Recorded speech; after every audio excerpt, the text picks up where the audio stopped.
Scellé par Dieu. Vous n'êtes pas un accident. Vous êtes une destinée. Arrêtez tout. Prenez une profonde inspiration. Posez votre téléphone ou fermez simplement les yeux si vous m'écoutez en marchant. Sentez l'air entrer dans vos poumons. Cet air, vous ne l'avez pas créé. Ce souffle, vous ne l'avez pas inventé. Il vous est prêté. Et si je vous disais que votre vie n'est pas le fruit d'un concours de circonstances biologiques ou d'une coïncidence temporelle? Et si je vous prouvais, là, maintenant, que chaque détail de votre existence, la couleur de vos yeux, la texture de votre voix, la forme de vos mains, et même cette sensibilité particulière qui vous fait vibrer, a été pensée, voulue et scellée par Dieu lui-même dans l'éternité, bien avant que le premier atome de ce monde ne soit assemblé?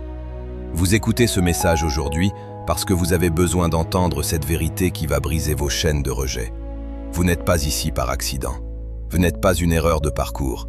Vous n'êtes pas le résultat d'une surprise ou d'un problème de timing. Vous êtes une intention. Vous êtes un projet fini dans l'Esprit de Dieu. Vous êtes une destinée en mouvement. Aujourd'hui, nous allons faire un voyage. Nous allons quitter le bruit de vos doutes, les critiques de votre entourage et les jugements de votre miroir pour revenir à l'origine, à la Genèse, au moment sacré où le Créateur a dit « Il est temps que cette personne existe ». Nous allons plonger dans les profondeurs du psaume 139 pour découvrir le secret de votre fabrication. Car la vérité est celle-ci, vous êtes l'œuvre merveilleuse d'un Créateur qui ne rate jamais ce qu'il entreprend. Au commencement, l'artiste est son chef-d'œuvre. Au commencement, Dieu crée. Mais regardez bien comment il crée. Il ne jette pas des dés. Il ne lance pas des éléments au hasard en espérant que quelque chose de beau en sortira. Chaque galaxie, chaque étoile, chaque grain de sable a une fonction précise. L'univers est une symphonie où aucune note n'est de trop. Et puis, arrive le moment de votre conception spirituelle. La Bible utilise des mots très spécifiques. Elle dit que Dieu forme l'homme. Elle dit qu'il le façonne. Le mot hébreu pour façonner est yatsar. C'est le même mot utilisé pour le potier qui travaille l'argile. Cela demande de la proximité. Cela demande du toucher. Cela demande une attention de chaque instant. Le potier ne regarde pas ailleurs quand il travaille l'argile. Ses yeux sont fixés sur sa création. Ses mains sentent la moindre impureté pour l'enlever. Cela signifie que vous êtes radicalement différent du reste de la création. Dieu a dit que la lumière soit, et la lumière fut par la puissance de sa parole. Mais pour vous, il s'est penché. Il a mis ses mains dans la matière. Il a soufflé son propre souffle, sa propre ruach, dans vos narines. Vous n'êtes pas juste fait, vous êtes ouvragé. Vous êtes le chef-d'œuvre sur lequel l'artiste suprême a passé le plus de temps. Vous portez l'empreinte digitale du Créateur sur votre âme. Vous êtes sa signature vivante sur la terre. Vous êtes voulu, pas simplement toléré. Beaucoup d'entre vous vivent avec une ombre sur le cœur, une pensée silencieuse, venimeuse, instillée par le rejet ou la solitude, qui vous murmure « Je ne devrais peut-être pas être là. Mes parents ne me voulaient pas. Je suis arrivé au mauvais moment dans une famille en crise. Je suis le fruit d'une erreur. » Écoutez-moi bien, Dieu ne crée jamais par erreur. Le dictionnaire de Dieu ne contient pas le mot « accident ». Les hommes peuvent faire des erreurs de calcul, les hommes peuvent avoir des surprises, mais Dieu n'est jamais surpris. Si vous respirez aujourd'hui, c'est parce que le Maître de l'univers a décidé, dans son conseil souverain, qu'il manquait quelque chose à l'histoire de l'humanité, et que ce quelque chose, c'était vous. Il ne vous a pas créé parce qu'il s'ennuyait. Il ne vous a pas créé par défaut. Il vous a désiré. Vous n'êtes pas un produit secondaire de l'histoire humaine. Vous êtes l'acteur principal d'un scénario qu'il a écrit avec une tendresse infinie. Avant même que vos parents ne sachent que vous arriviez, avant même que les tests médicaux ne confirment votre présence, Dieu vous avait déjà appelé par votre nom. Vous êtes voulu. Vous êtes choisi. Vous êtes précieux au-delà de toute mesure monétaire. Le psaume 139, le manuscrit de votre vie. Le psaume 139 est le télescope qui nous permet de voir comment Dieu travaille dans le laboratoire secret de l'existence. Il dit « Tu m'as tissé dans le sein de ma mère ». Imaginez un tisserand. Chaque fil est choisi pour sa couleur, sa texture, sa résistance. Dieu a tissé votre tempérament, vos prépositions génétiques, et même cette sensibilité qui vous permet de ressentir le monde d'une manière unique. Le texte continue. Tes yeux me voyaient quand j'étais sans forme, et sur ton livre étaient tous inscrits les jours qui m'étaient destinés, avant qu'aucun d'eux existât. Réfléchissez à la profondeur de cette révélation. Cela signifie que votre vie n'est pas une improvisation pour Dieu. Vos luttes de l'année dernière, il les avait vues avant même que vous ne naissiez. Vos échecs apparents, il les avait intégrés dans son plan de restauration. Cette saison de désert que vous traversez en ce moment même, elle n'est pas un détour. Elle est un chapitre écrit à l'encre de sa fidélité. Rien de ce qui vous arrive n'échappe à sa vigilance. Vous n'êtes pas en train de dérailler du plan de Dieu parce que vous souffrez. Parfois, le chemin de la destinée passe par la vallée de l'ombre, non pas pour vous y perdre, mais pour vous y forger. Le mensonge du hasard et la guerre de l'identité. Le monde moderne mène une guerre contre votre identité. Il veut vous dépouiller de votre dignité divine. On essaie de vous faire croire que vous êtes un pur produit de l'évolution, un amas de cellules aléatoires, un coup de bol biologique dans un univers froid et indifférent. C'est un mensonge calculé pour vous enlever votre espoir, votre autorité et votre sens des responsabilités. Si vous croyez au hasard, vous vivez dans la peur, car le hasard est instable. Mais si vous croyez à la destinée, vous vivez dans la foi, car la destinée est ancrée dans le caractère immuable de Dieu. Il n'y a rien de banal dans votre présence ici. Votre voix possède une fréquence que personne d'autre n'a. Vos empreintes digitales attestent de votre exclusivité. Dieu n'a pas deux exemplaires de vous. Si vous choisissez de vous effacer, si vous refusez d'être qui il a créé, il y aura un vide dans le royaume de Dieu que personne d'autre ne pourra combler. L'analogie du potier, la beauté dans le processus. Regardez le potier. Parfois l'argile résiste, parfois le vase semble se gâter entre ses mains. Que fait le potier? Est-ce qu'il jette l'argile à la poubelle? Non. Jérémie 18 nous dit qu'il en refait un autre vase, tel qu'il lui plut de le faire. Peut-être avez-vous l'impression que votre vie est gâchée. Peut-être pensez-vous que vos erreurs ont brisé le plan de Dieu. Mais le grand potier est un maître de la reconstruction. Ce que vous appelez une cassure, il l'utilise pour créer une mosaïque plus belle encore. Vos cicatrices ne sont pas des preuves de votre échec, elles sont les lignes de soudure de sa grâce sur votre vie. Dieu ne vous rejette pas quand vous êtes brisé, il vous rapproche de lui pour vous remodeler. Le processus peut être douloureux, la roue du potier peut donner le tournis, mais les mains qui vous tiennent sont pleines d'amour. Vos différences sont des signatures divines. Nous passons une vie entière à essayer de ressembler aux autres. Nous suivons les tendances, nous imitons les succès, nous camouflons nos particularités. Vous regardez vos faiblesses, votre timidité ou même votre passé complexe et vous dites « Si j'étais plus comme lui ou plus comme elle, Dieu pourrait m'utiliser. » Mais écoutez la sagesse du ciel. Dieu ne fait pas de copies, il ne crée que des originaux. Ce que vous appelez une faille, Dieu l'appelle souvent une ouverture. L'apôtre Paul avait une écharde, Moïse avait un défaut d'élocution, Pierre avait un tempérament impulsif. Dieu choisit intentionnellement ce qui est faible dans le monde pour confondre les forts. Votre sensibilité extrême, c'est votre radar pour l'intercession.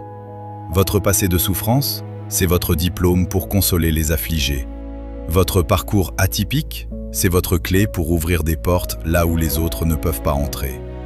Arrêtez de demander à Dieu de supprimer ce qui vous rend unique.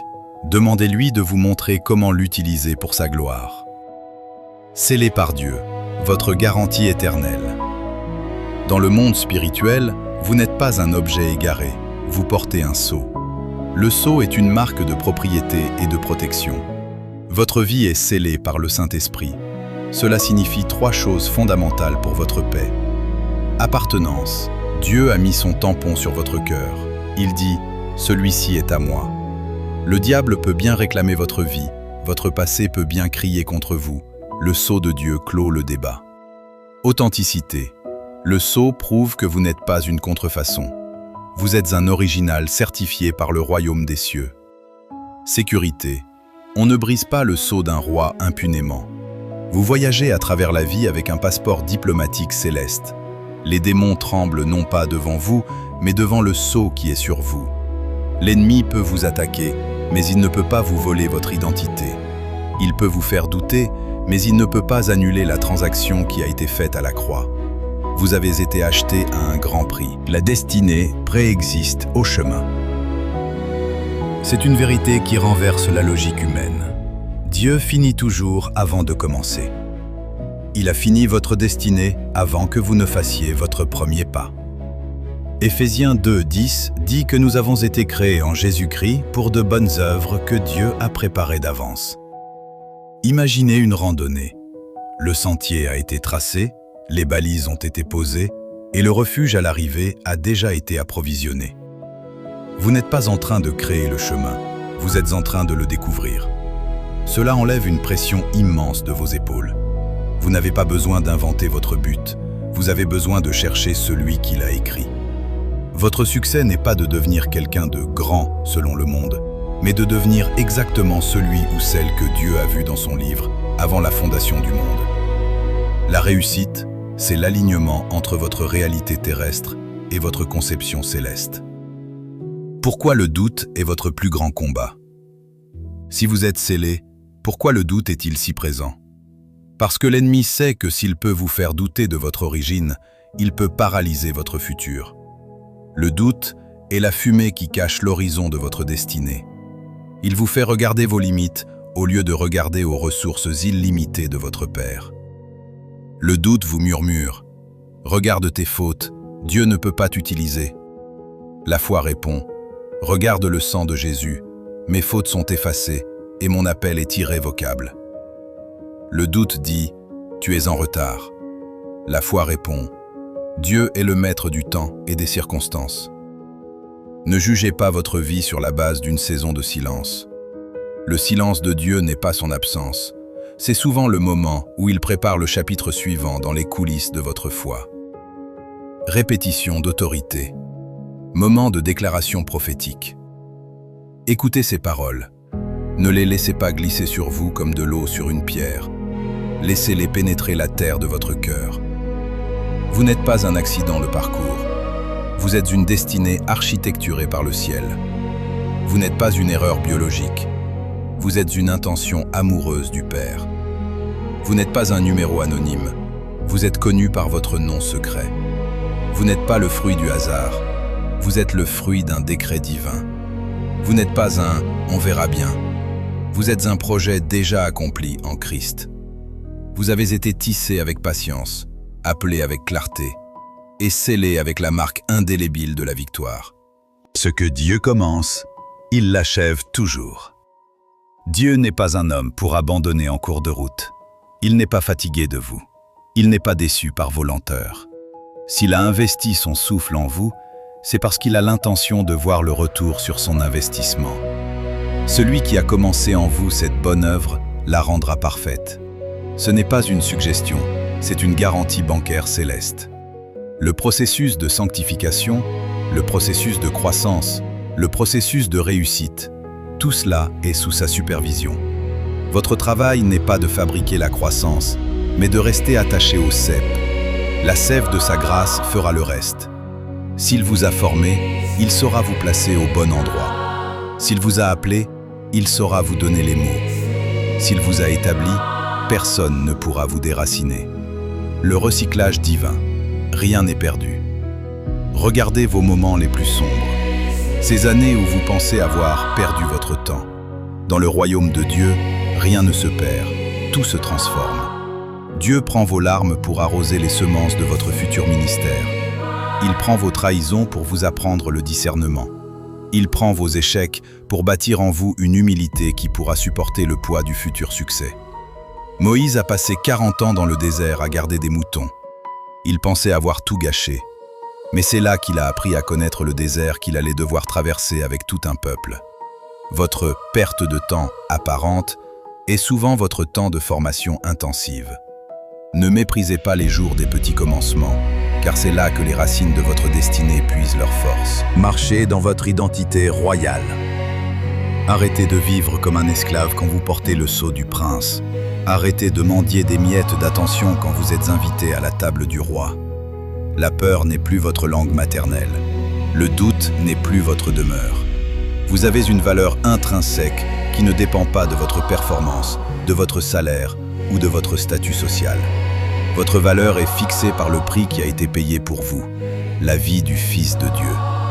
Quand vous marchez, marchez avec l'assurance de celui qui sait qu'un plan cosmique est en train de se dérouler à travers ses pas. Votre présence change l'atmosphère.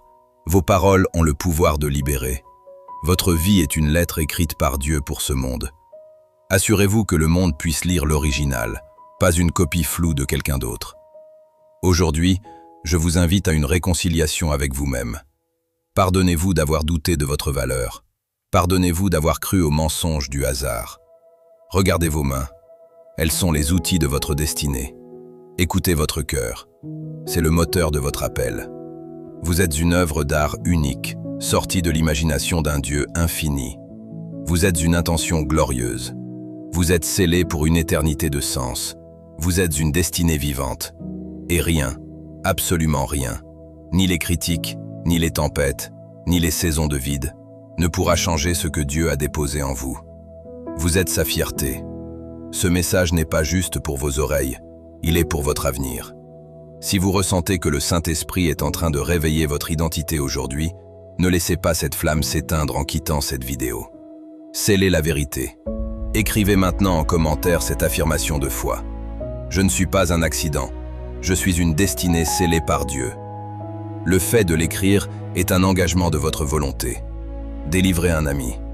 Il y a quelqu'un dans vos contacts qui se sent inutile, rejeté ou perdu. Envoyez-lui cette vidéo. Soyez la preuve pour cette personne que Dieu ne l'a pas oubliée. Investir dans votre appel. Si vous voulez approfondir votre marche et découvrir comment activer concrètement les dons que Dieu a mis en vous, abonnez-vous et rejoignez notre communauté. Activez la cloche pour ne manquer aucune étape de votre transformation. Le monde a besoin de l'original que vous êtes. Sortez d'ici la tête haute. Le Créateur marche à vos côtés. Amen.